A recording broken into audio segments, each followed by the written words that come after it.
Today is finally the day that I take a train from Bangkok station.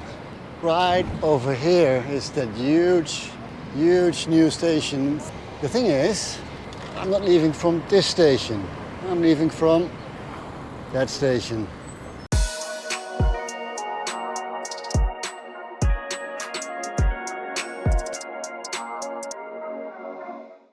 That's because all the local trains and short regional ones still depart from the old Bangkok station, where all intercity and faster trains run from the new station.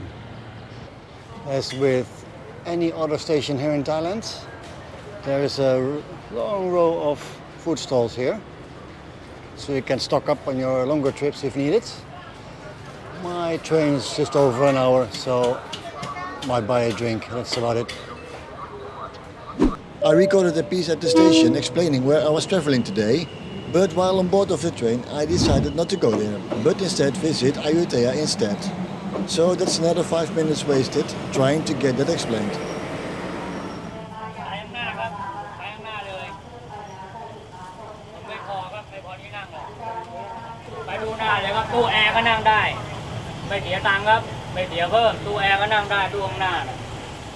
This man was arranging passengers, but he doesn't seem to be an employee of the railroad company.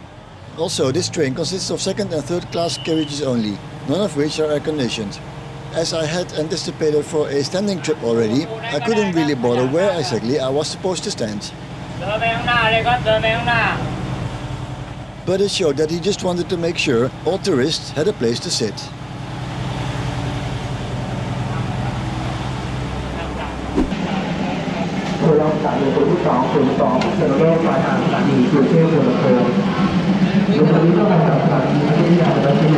This is Ayutthaya station. A lot of tourists here. Let's find our way out. Really nice station building though. Look. So this is the station of Ayutthaya. And we are going to walk for a bit. This looks stunning, right? Look. So it looks like I'm lost, but there is a stairs here, so you can get up to the level right there. Here it is. Look. You can take that stairs across the river. Look. Stairs! How amazing! No one uses these apparently, but I do.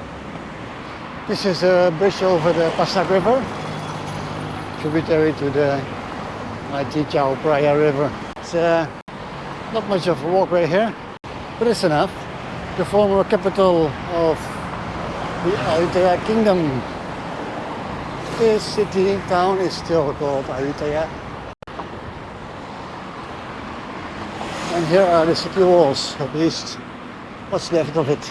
The old city wall here is just that, all part of the wall, where there's a bridge over it now. Three bridges. So that's a little bit sad, but that's how it is. I noticed recently that writing names phonetically here in Thailand is a thing of, I guess, only the big cities here. Once I got outside of Bangkok to the south, there was not a sign inside that I could read. In here it's still okay. Ayutthaya is a main tourist destination, so there will be phonetic Roman script here. Don't expect that everywhere, especially in the smaller towns, because there won't be. Monument of Loyalty. Apparently I didn't walk the tourist route, but that was pretty obvious, I guess. I haven't seen a tourist here. Most will get into a form of public transport, drive directly to the destination. I didn't use those three-wheelers. I might use one on the way back though. Let's do a cold Pepsi. We don't have those in Indonesia anymore. As we are walking in Ayutthaya, a former capital, we are surrounded by a number of temples here. I already see one that looks like the Prambanan temple in central Java. The shape is slightly more rounded at the top here, similar to those of Angkor Wat and places here in the area. I'm sweating like hell, so I get to understand why people took transport here. Well, you can see it's a tourist place. All the buses here. But it looks really nice. In here they used stones, brick. And in Indonesia they use volcanic stones. Entry ticket is 50 baht, just over $1 or just over €1, whatever you want.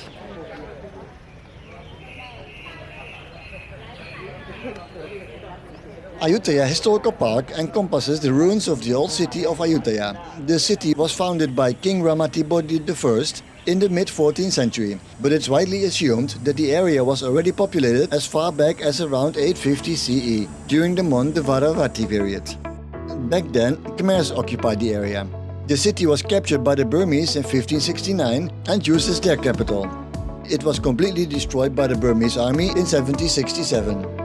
The name Ayutthaya originates from Ayodhya, the city in nowadays India with the same name, which is one of the holiest sites in Hinduism to this day. In 1969, renovations started in the area, and in 1976 the site was declared a historical park. This was confirmed in 1991 when UNESCO declared it a World Heritage Site. This of course is a Buddhist temple, a ruin of it officially, but I haven't seen a Buddha head yet. They've all been, well, I would say taken, but most likely they are all stolen. So check your local museum, who knows. I'm looking for a Buddha head from Ayutthaya, because of all the hundreds of statues here, there are no heads to be found.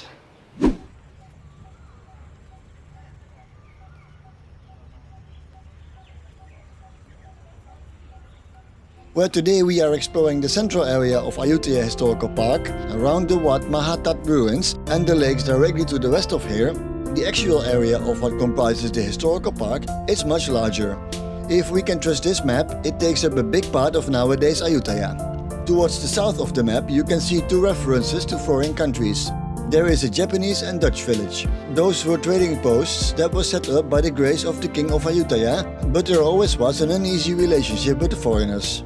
The Japanese were expelled to only return decades later in the 17th century, for example.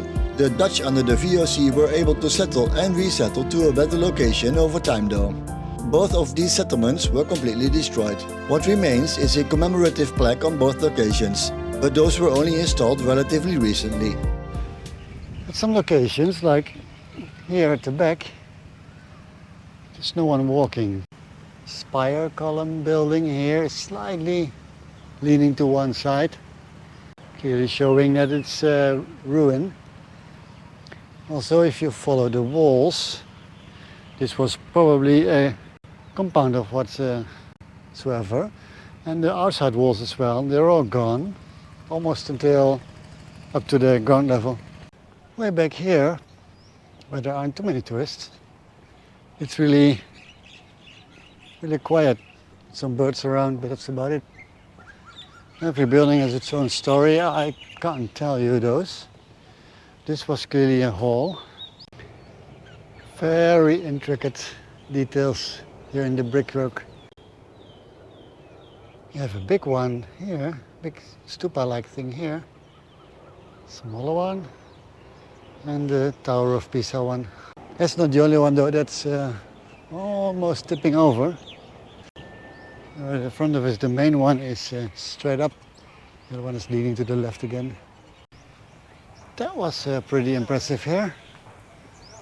I think it's still pretty early. Let's have a little walk around the garden here. While you're watching a bird drying itself after having a bath, we are now slowly walking towards the west of the temple ruins we are now. There is a huge park area there with a number of smaller temples, as well as more remains of the former royal inner city. The visible structures here are more spread out with grassy fields in between. As it's the height of the dry season, this material was recorded in early April 2023, everything looks as dry as it is. Fortunately, watering is a thing, so there are some green patches.